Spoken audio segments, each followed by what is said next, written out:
Assalamualaikum warahmatullahi wabarakatuh. Kami dari kelompok 6 akan memaparkan hasil diskusi kami, yaitu tentang sejarah kurikulum pada tahun 1984 yang beranggotakan saya sendiri Nursiah Yulianti dan Saya Sinta Putri Octavia. baiklah, yang pertama akan dipaparkan oleh Sinta.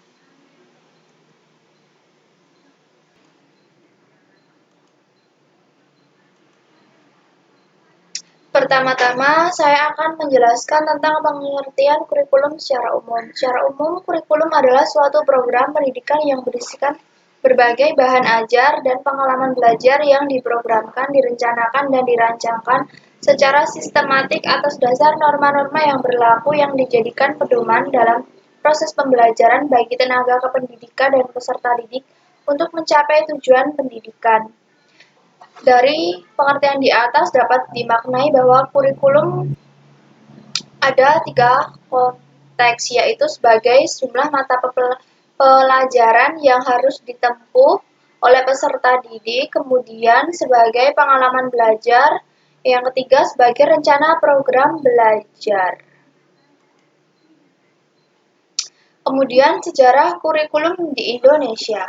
Dalam perjalanan sejarah, sejak tahun 1945, kurikulum mengalami 10 kali perubahan, yaitu pada tahun 1947, 1952, 1964, 1968, 1975, 1984, 1994, 1999, 2004, dan 2006. Perubahan tersebut merupakan konsekuensi logis dari terjadinya perubahan sistem politik, sosial budaya, ekonomi, dan iptek dalam masyarakat berbangsa dan bernegara. Kemudian landasan yuridis kurikulum 1984 yaitu berdasarkan Pancasila, yang kedua Undang-Undang Dasar 1945, yang ketiga GBHN yaitu garis-garis besar haluan negara. Biasanya ditetapkan oleh MPR untuk jangka waktu 5 tahun.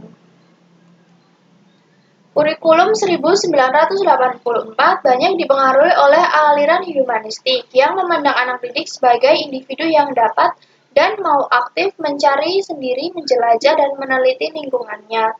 Metode pembelajaran yang digunakan biasanya menggunakan konsep CBSA, yaitu cara belajar siswa aktif, atau dengan kata lain, siswa dijadikan subjek dalam pembelajaran karena siswa mempunyai kesempatan untuk aktif secara fisik, mental, intelektual, dan emosional. Isi kurikulum 1984 sekolah dasar yaitu memiliki struktur sama dengan kurikulum 1975. Yang kedua, semua mata pelajaran tidak dibagi dalam kelompok-kelompok. Yang ketiga, jumlah mata pelajaran bertambah menjadi 11 dengan adanya tambahan mata pelajaran PSPB atau Pendidikan Sejarah Perjuangan Bangsa dan Bahasa Daerah.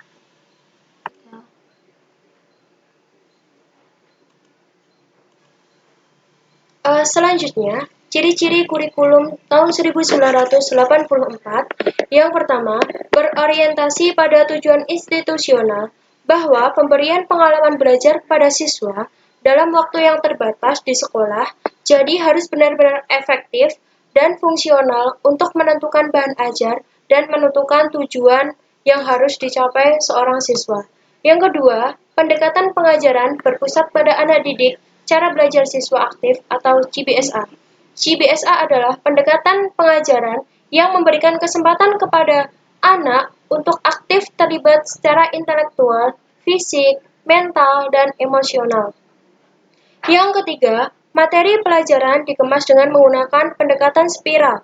Pendekatan spiral adalah pendekatan yang digunakan untuk pengemasan bahan ajar berdasarkan kedalaman atau kelulusan materi pelajaran. Yang keempat, menanamkan pengertian dahulu sebelum memberikan latihan. Jadi, seorang guru itu harus memberikan pengertian dahulu sebelum memberikan latihan soal. Yang keempat, menggunakan pendekatan keterampilan proses. Keterampilan proses adalah pendekatan belajar, mengajar yang memberikan tekanan kepada siswa dalam proses pembentukan keterampilan untuk memperoleh pengetahuan. Selanjutnya, kelebihan kurikulum 1984. Yang pertama, kurikulum ini memuat materi dan metode secara rinci, sehingga seorang guru dan siswa mudah melakukannya.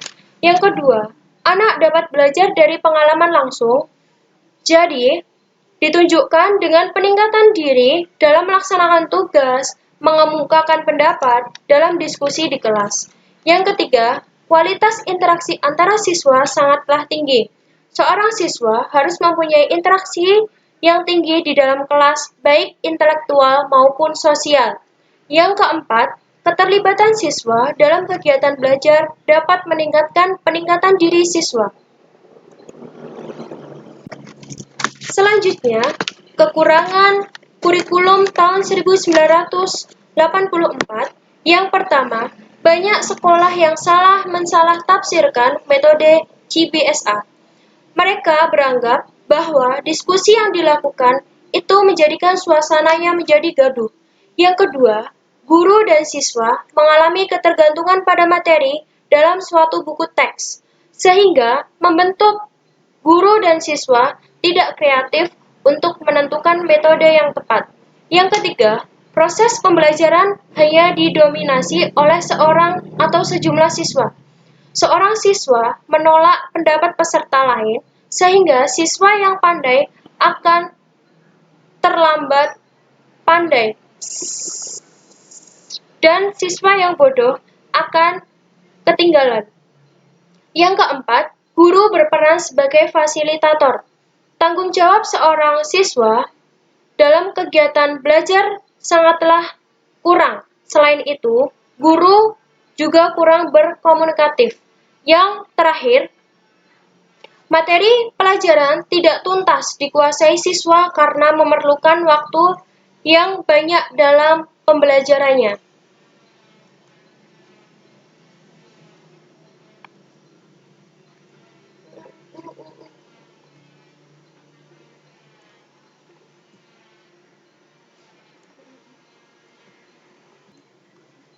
Cukup sekian pemaparan dari kami pada hari ini. Mohon maaf jika ada salah kata yang kurang berkenan.